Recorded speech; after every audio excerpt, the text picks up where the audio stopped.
협상은 단지 위장에 불과했던 것 같습니다.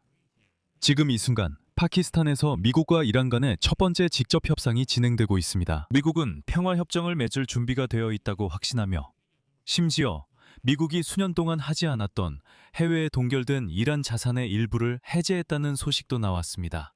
하지만 이와 동시에 미국이 이란 인근에 병력을 계속 증강하고 있는 것도 확인되었습니다. 펜타곤은 협상을 앞두고 바로 전날 병력을 해당 지역으로 이동시켰습니다. 같은 시기에 미국 정보기관은 중국이 이란의 새로운 방공 시스템, 특히 휴대용 지대공 미사일 시스템을 보낼 준비를 하고 있다고 밝혔습니다. 그리고 중국은 테헤란에게 이 무기 공급이 완료될 때까지 시간을 끌어달라고 요청하고 있습니다. 동시에 파키스탄도 병력을 긴급 이동시켰습니다. 파키스탄은 상호방위 조약에 따라 자국의 전투기와 지원 군용기를 사우디아라비아로 이동시켰습니다. 그리고 오늘 이스라엘 정보기관은 크네세트에 이란의 새로운 지도부가 전임자보다 훨씬 더 극단적이라고 보고했습니다. 그래서 이 지역에서 오랫동안 진정한 평화가 이루어질 가능성은 그리 높지 않다고 했습니다. 그래서 현재 미국과 이란 간의 협상은 새로운 전쟁 국면에 들어가기 전에 일시적인 휴식으로만 점점 더 자주 여겨지고 있습니다. 제 이름은 알렉세이 피치입니다. 함께 이 주제에 대해 이야기해 봅시다. 하지만 시작하기 전에 채널을 구독해 주시고 이 영상에 좋아요를 눌러주시고 댓글도 남겨주시면 감사하겠습니다. 이 유튜브 채널의 운영을 지원하고 싶으시다면 영상 설명에 있는 링크나 계좌 정보 또는 화면에 보이는 QR코드를 통해 언제든지 후원하실 수 있습니다. 그리고 꼭 제 텔레그램 채널 피치뉴스도 구독해주세요. 링크는 이 영상 설명에도 있습니다. 자, 바로 지금 이슬람아바드에서 파키스탄의 중재로 미국과 이란 간의 직접 협상이 진행되고 있습니다. 비록 이번 만남 자체가 역사적이긴 하지만 1979년 이후 미국과 이란 고위 관계자들 사이에서 이루어지는 가장 높은 수준의 교류임에도 불구하고 성공 가능성은 여전히 낮아 보입니다. 양측 모두 실패의 위험이 전쟁 재개라는 것을 이해하고 있지만 평화에 대한 그들의 시각은 여기서 갈라지고 평가 역시 다릅니다. 여기서 매우 흥미로운 인용문을 하나 소개해야 할 것 같습니다. 로버트 말리. 그는 조 바이든 행정부의 중동 전문가인데 오늘 매우 인상적인 발언을 했습니다. 이 발언에서 미국과 이란이 느끼는 위험에 대한 평가가 드러납니다. 그의 인용문을 소개하겠습니다. 주요한 비대칭성은 이란이 합의에 도달하는 것보다 더 나은 대안을 가지고 있는 것으로 보인다는 점에 있습니다. 미국보다 말이죠. 합의가 없을 경우 이란에 대한 공격이 재개되겠지만 그 효과는 점점 줄어들 것입니다. 반면에 해협 봉쇄는 계속될 것이고 이는 이란에게 점점 더 큰 이익을 가져다 줄 것입니다. 이것이 협상이 결렬될 경우 이란이 큰 대가를 치르지 않는다는 뜻은 아닙니다. 바로 이런 이유로 그들이 그것에 동의한 것입니다. 이것은 근거가 있든 없든 이란이 협상 결렬의 결과를 미국보다 더 오래, 더 성공적으로 견딜 수 있다고 느낀다는 것을 의미합니다. 여기서 중요한 점은 미국 협상단을 JD 벤스 부통령이 이끌고 있다는 것입니다. 또한 팀에는 백악관 특사 스티븐 위트코프와 트럼프의 사위 자레드 쿠슈너도 포함되어 있습니다. 이란 협상단은 국회의장 모하메드 바게르 갈리바프가 이끌고 있습니다. 또한 이란 외무장관 아바스 아라치도 포함되어 있습니다. 그리고 협상에는 파키스탄 총리 샤흐바즈 샤리프와 외무장관 이샤크 다르도 참석하고 있습니다. 이란 언론은 이란 협상단이 직접 협상에 동의했다고 보도했습니다. 간접 협상이 진전된 이후입니다. 그리고 이란이 이스라엘로부터 베이루트와 남부 레바논에 대한 공격을 자제하겠다는 확약을 받은 이후입니다. 하지만 이스라엘이 실제로 그런 약속을 했는지는 불분명합니다. 이스라엘은 어떤 협상도 하지 않았고 누구에게도 어떤 의무도 없는 상황이기 때문입니다.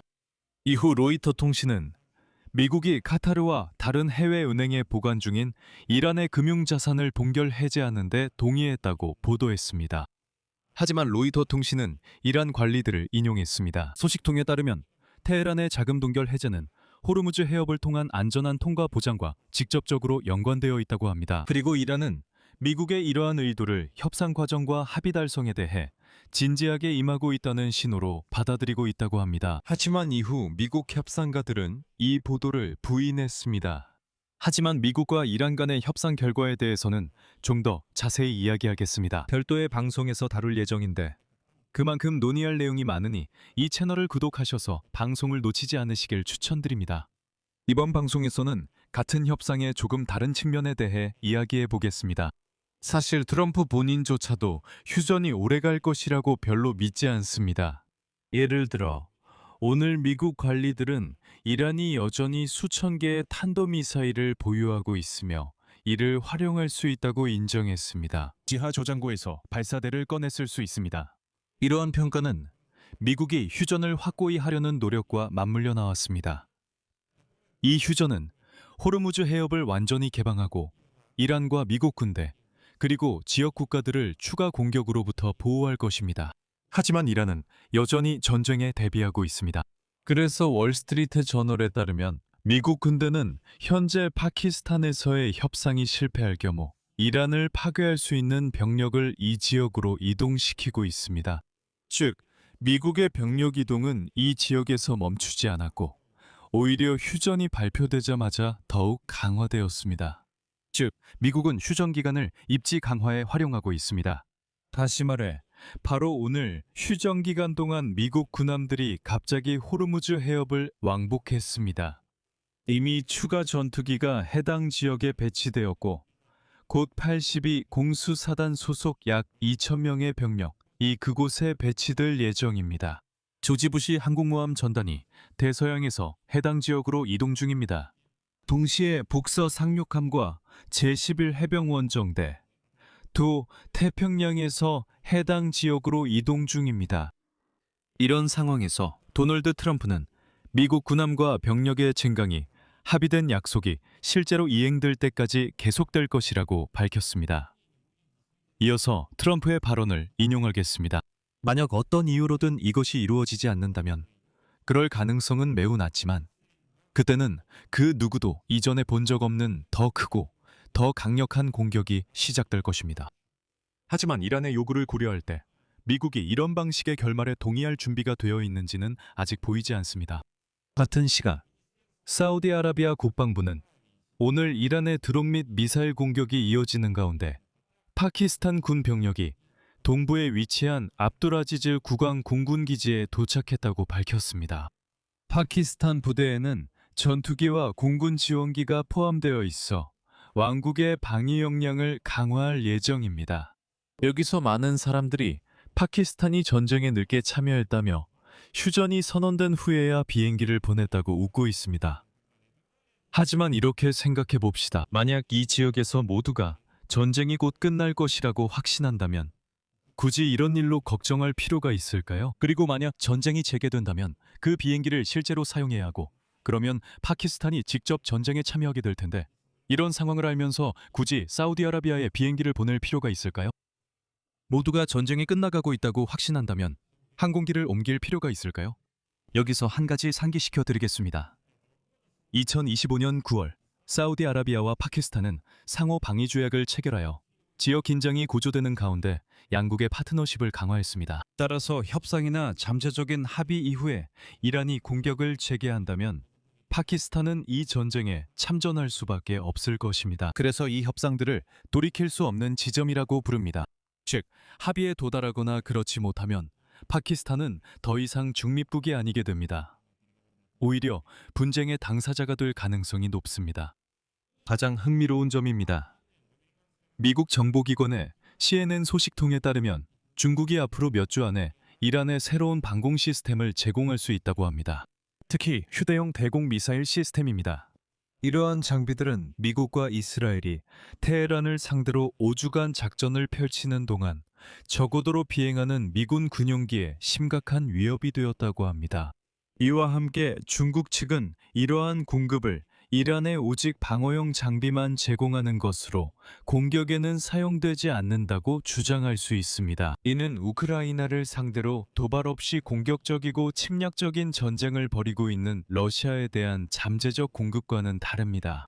정보에 따르면 이란은 미국과의 휴전 기간을 일부 무기 체계의 비축량을 보충할 기회로 활용하고 있는 것으로 보입니다.